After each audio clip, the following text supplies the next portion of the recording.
The scream came first, piercing through the stillness of the night like a knife. It was Adanna, doubled over in pain, her voice hoarse from hours of labor. Her husband, Nnamdi, stood outside the small room, pacing with worry. The midwife, Mama Ndubisi, shook her head as she came out to speak with him. "She won't make it," Mama Ndubisi said, her voice low but firm. "Unless the truth comes out, this labor will claim her life.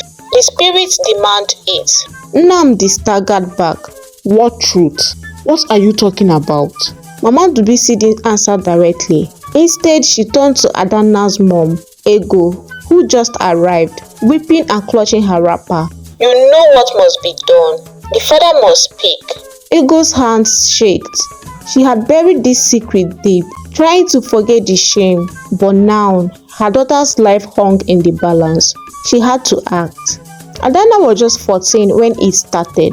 Her father, Mr. Ejike, came to her room late at night when everyone else was asleep. She tried to fight him off, but he was bigger, stronger and filled with monstrous kind of determination. Don't tell anyone, he said, his breath hot against her ear. If you do, I'll kill you. The next morning, Adanna sat at the breakfast table, her hands shaking as she held her plate of yam. Her mother, Ego, glanced at her and frowned. "What's wrong with you?"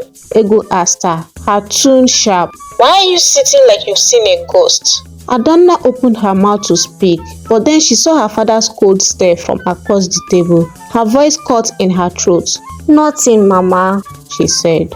The abuse continued for years. Adanna was trapped in a house where her cries for help were met with silence. Her mother, Ego, noticed her shrinking away from her father, the dark circles under her eyes, the way she flinched whenever he raised his voice. But Ego never asked questions. She didn't want to know. Ejike would come to her room whenever he pleased, stealing her innocence piece by piece. The day Adanna realized she was pregnant, she felt like the world had ended. She was only 17. The child growing inside her wasn't born of love or choice. It was a curse, a living reminder of her father's sins. When Ego found out, her reaction wasn't what Adanna expected. Instead of comforting her daughter, she lashed out. "What were you wearing?" Ego screamed. "What were you doing that made him look at you like that?" Adanna couldn't believe what she was hearing. "Mama, he's my father. What do you mean by that?" Ego slapped her.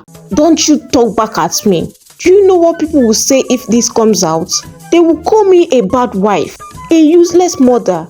You've ruined everything." From then on, Adanna was on her own. She gave birth to a baby girl, who she named Amarachi. Her father showed no remorse, and her mother pretended nothing had happened. Years passed, and Adanna did her best to raise Amarachi. People whispered behind her back, but she ignored them. Years later, Adanna met Nnamdi, a kind man from a neighboring village. Despite the rumors about her past, he loved her fiercely. When he proposed, Adanna hesitated, fearing his family wouldn't accept her. But Nnamdi was determined. Adanna was so happy, she couldn't believe her luck. But she had a very big problem. According to custom, her father wasn't allowed to receive her bride price because he had taken her virtue. The responsibility fell on her uncle, Mr. Eze. The traditional wedding was small but joyful affair. Mr. Eze accepted the bride price, and for a moment, Adanna thought she might finally have peace. But Ejike wasn't done with his schemes. A week after the traditional marriage, Ejike went to Mr. Eze's house, demanding the money. "That bride price belongs to me," Ejike shouted, his voice loud. Mr. Eze was furious. "Are you mad? You don't deserve a kobo of that money after what you did to your daughter." The argument escalated, but in the end, Ejike got what he wanted. Mr. Eze gave him the money just to avoid more trouble. Now, months later, Adanna laid in the labor room. The truth could no longer stay hidden. Ego rushed to Ejike, who was sitting in front of his house drinking palm wine. "You have to confess," Ego cried. "She's going to die if you don't." Ejike laughed. "Ha ha ha ha ha. Nonsense. You believe all that superstitious rubbish?" But Ego wouldn't relent.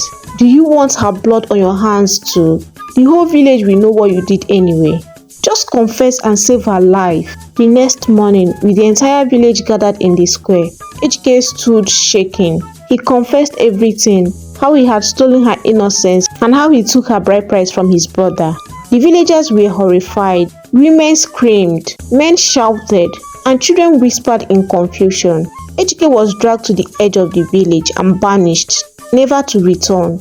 Back in the labor room, as Ejike's confession reached Adanna's ears, her pain began to ease. By evening, she gave birth to a healthy baby boy. Nnamdi wept with relief, holding both his wife and son close. A few weeks later, Ego came to visit.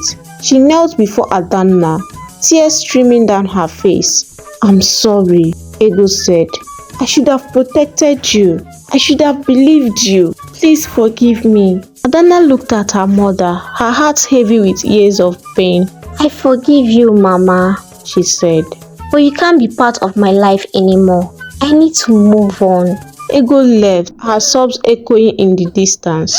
Months later, word reached Adanna that Ejike had fallen ill. He was covered in sores, his body ravaged by chickenpox. When he died, they buried him in the forest. Adanna didn't mourn him. Instead, she focused on her family, determined to give her children the love and protection she never had. And so, her story became a cautionary tale in the village.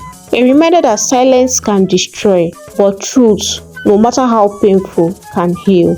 Like my story, subscribe for more. Thank you for watching.